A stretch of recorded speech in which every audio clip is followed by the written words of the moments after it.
Bem-vindos de volta ao nosso canal. Hoje vamos analisar os casos Mavromatis, julgados pela Corte Permanente de Justiça Internacional. Essa controvérsia internacional, que tratava de questões relacionadas a contratos de concessão firmados entre o Sr. Mavromatis e a Palestina, na vigência do Império Otomano, foi dividida em 3 julgamentos feitos pela Corte.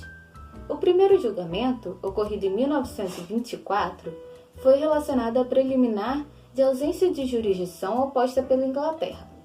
Depois de reconhecer sua jurisdição, em 1925, a Corte iniciou o julgamento do mérito da questão e, por fim, em 1927, a questão retornou à Corte para análise de um suposto descumprimento da decisão anterior.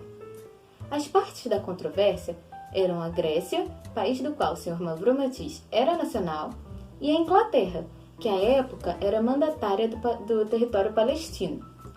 Os seus fatos se iniciaram em janeiro de 1914, momento em que 2 contratos que previam a realização de obras públicas para a distribuição de energia elétrica e água potável foram celebrados entre o Sr. Mavromatis e a cidade de Jerusalém, governada pelas autoridades otomanas.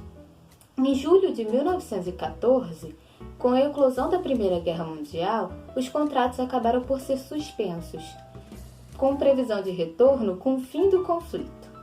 Porém, a guerra terminou com a dissolução do Império Otomano, e o Tratado de Versalhes, no seu artigo 22, estabeleceu o regime de tutela para garantir que certas comunidades que pertenciam ao Império Otomano alcançassem sua autonomia. A Palestina era uma dessas comunidades, e a Inglaterra foi escolhida como sua mandatária, passando a exercer a administração civil do território em julho de 1920.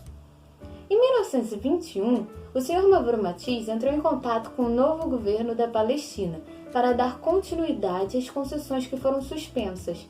Porém, as obras já haviam sido atribuídas a uma outra pessoa, o Sr. Rutenberg, por meio de um novo contrato firmado pela Palestina que previa a anulação das concessões anteriores.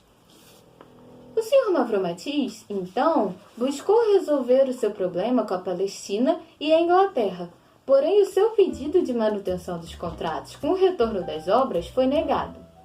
Tal recusa foi submetida ao governo grego, que submeteu o caso à Corte Permanente. A Grécia alegou que a Inglaterra e a Palestina estavam recusando reconhecer o que ela considerou um direito adquirido do Sr. Mavromatis, em razão dos contratos concluídos entre ele e as autoridades otomanas. A Inglaterra opôs objeções à jurisdição da Corte com base no artigo 26 do tratado, que lhe concedeu a tutela da Palestina. E quanto ao mérito, alegou que as concessões teriam sido anuladas de acordo com o estabelecido pelo Protocolo 12 do Tratado de Lausanne de 1923. No julgamento da alegação preliminar de ausência de jurisdição, a Corte Permanente concedeu uma decisão que estabeleceu importantes parâmetros para o direito internacional. Para determinar sua competência e responder à objeção da Inglaterra, a Corte precisava analisar os 3 requisitos contidos no artigo 26 do Tratado sobre o Mandato, uma vez que a Inglaterra apenas aceitava a jurisdição da Corte sob essas condições. Assim, poderia ser submetida à Corte Permanente qualquer disputa ocorrida entre o Estado que tem o mandato e outro Estado membro da Liga das Nações, que não possa ser resolvida por negociação diplomática e que se relacione com a interpretação ou aplicação das disposições do mandato. Inicialmente, a Corte definiu uma controvérsia internacional como sendo todo desacordo existente sobre determinado fato ou direito, isso é, toda contradição ou oposição de interesses ou teses jurídicas entre Estados. Essa definição abarcaria a controvérsia submetida pela Grécia e pela Inglaterra. Porém, a controvérsia precisava ser entre Estados, mais precisamente entre o mandatário e um Estado membro da Liga das Nações. A ligação que a Grécia tinha mantido com a Inglaterra era muito tênue, o que fazia com que a lide aparentasse ser entre Mavromatis e a Inglaterra, e as pretensões entre um particular e um Estado não poderiam ser julgados por cortes internacionais pelas regras de competência tradicionais. A corte, então, criou uma ficção para afirmar que a Grécia estava postulando seu próprio direito ao requerer a indenização em favor do Sr. Mavromatis. Assim, de acordo com o que se denominou a ficção Mavromatis, um dano causado ao nacional é indiretamente um dano causado ao próprio Estado, que pode, no exercício da proteção diplomática, fazer valer o direito de seu nacional.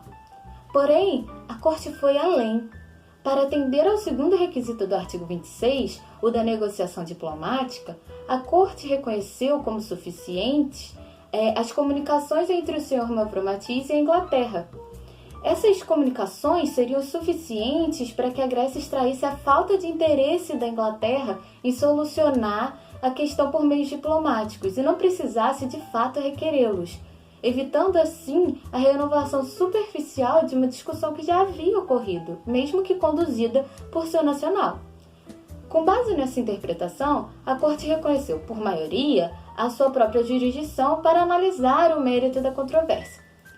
Então, com relação ao mérito, a Corte Permanente considerou que os contratos firmados entre o Sr. Mavromatis e a cidade de Jerusalém eram válidos e que a anulação promovida por um ato de Estado era contrária aos tratados que regulavam a causa. Ressalta-se que no terceiro julgamento relacionado à questão, a Grécia alegou que a Inglaterra estava atrasando o cumprimento da decisão de mérito prolatada. Porém, a Corte considerou não ter jurisdição para analisar essa questão específica. O atraso no retorno das obras do Sr. Mavromatis se deu apenas em razão da recusa do Sr. Rutenberg, que havia recebido a concessão para realizar obras no mesmo local, em permitir a utilização do local pelo grego, o que para a Corte não poderia ser considerado como um ato de Estado, nos termos dos tratados, retirando dessa o poder de julgar a demanda. É importante ressaltar que o julgamento preliminar feito pela Corte, em que ela criou a ficção Mavromatis, teve maior relevância para o direito internacional como um todo do que os julgamentos de mérito em si. A ficção foi uma forma de integrar o indivíduo na jurisdição internacional, ainda que de uma maneira subordinada. A mudança desse paradigma só veio acontecer em 2012, após o julgamento do caso de Alu, que foi originalmente submetido a SIGE no exercício da proteção diplomática discricionária, ou seja, interestatal.